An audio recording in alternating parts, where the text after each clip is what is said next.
Ain't nobody coming to see you, Otis.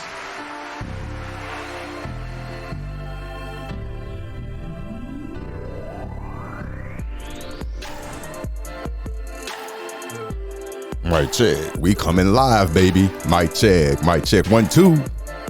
Yes, yes.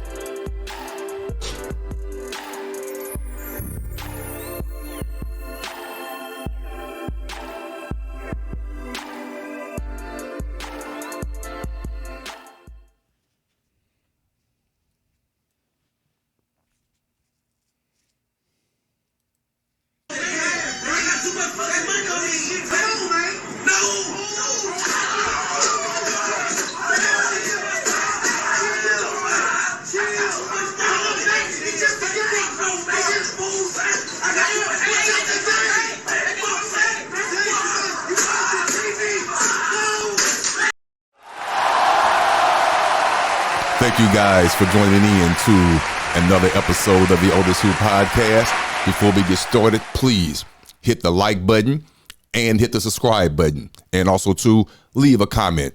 Talk about how I just completely screwed up the opening of this particular podcast. But it is what it is. But I know what you did see.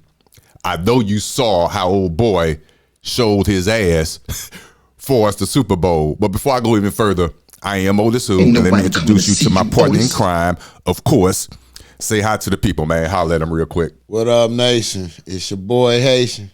How y'all doing out there? Hey. Yeah. First of all, how did you enjoy the Super Bowl? Give me your quick recap. Tell me how you enjoyed the Super Bowl. It was a good game. It could have went either way, honestly. It was. It really was. It could have went either way. I mean, all I can say is my homeboy did his thing. Got him down there, and he did his clock management. First of all, let me ask you a question. Yeah. Was Kansas City your team first and foremost? Well, were you going for the typical bandwagon Kansas City? Let me get that out the way first. Bandwagon. Yeah, I'm just hey. Well, did you jump on the bandwagon? I didn't have a dog in the fight. Look, so I've been with Kansas City since the Cardinals was still here. Right. Before they moved to Arizona. I was Kansas City then too. Got you. Okay. I ain't mad at you. Yeah. In-state team. Okay. Well, I'll tell you what. We're going to jump right into it. We're going to get straight to our first story. First and foremost, like I said, I'm going to try my best to bring you at least 2 to 3 times a week the stories that I feel are interesting, strange, sometimes thought-provoking, sometimes funny, like the opening video that we saw. Right. But with that being said, these first 2 stories I got, again, from Voice of the People, VOTP_news. Please go to their Instagram and subscribe to their channel, and also leave in a comment. Let them know that you getting this information from OtisWho podcast. I appreciate that. But let's get started with this first story. Listen. First and foremost, we need to go back to the days to where, remember that commercial when they had on the news? Well, it came on in the evening and it went something like this, real nice and simple. It is 9 o'clock. Do you know where your kids are? Something along those lines. Do you remember that commercial? Yeah. We need to go back to that. Yeah, definitely. We need to go back to that. Definitely. I don't understand what's going on. Now listen, I'm 52 years old.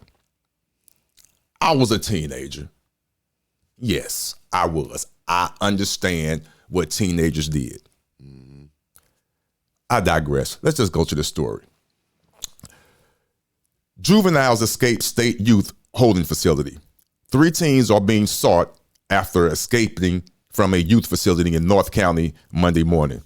Juveniles have been escaping holding facilities across the city more easily recently, yet staff members are tight-lipped as into why.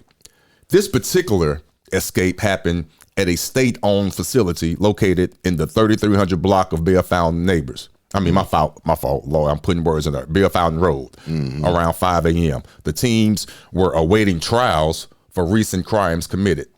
authorities have not released any description of the teens, nor where they have could have been headed. Okay, two things. One, I don't believe, I could be wrong. The reason they can't give a description of the teens is because I believe they're underage, and I don't believe you could do that for us, put their likeness out there. Like I do believe that. And also, two, they're purposely not, for I believe lawful reasons, legal reasons, not releasing the types of crimes that they have committed to get put in that situation. Right. We need to go back to them days where we need to be checking where our kids are in the evening. Right. There are lots of teenagers roaming the streets at night, and believe me when I tell you, the parents don't know where they are. Right. Not only do they not know where they are, well, I'm not going to go so far as to say they don't care, because I cannot say that. I'm just talking mess. But I can state a proven fact.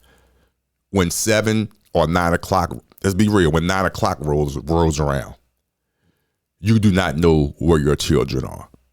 You do not. Now, all the other stuff that falls into that, the reason why you don't, that's a whole nother podcast.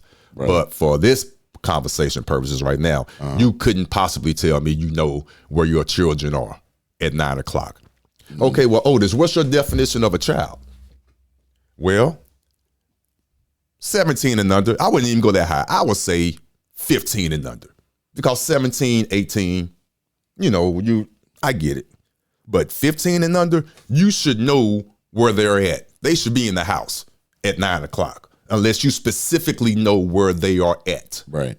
At 9 o'clock or after thereof. Right. Period. The end. Right. That's me. But anyway, I digress. That's that story. So basically, you mamas and your daddies, when you go home, remember when you were teenagers, go back to them days. Check under your fast ass daughter's beds.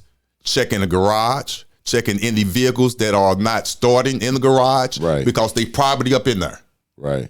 Let's be real. Been there, done that. You better check. For real. Right. I'm just being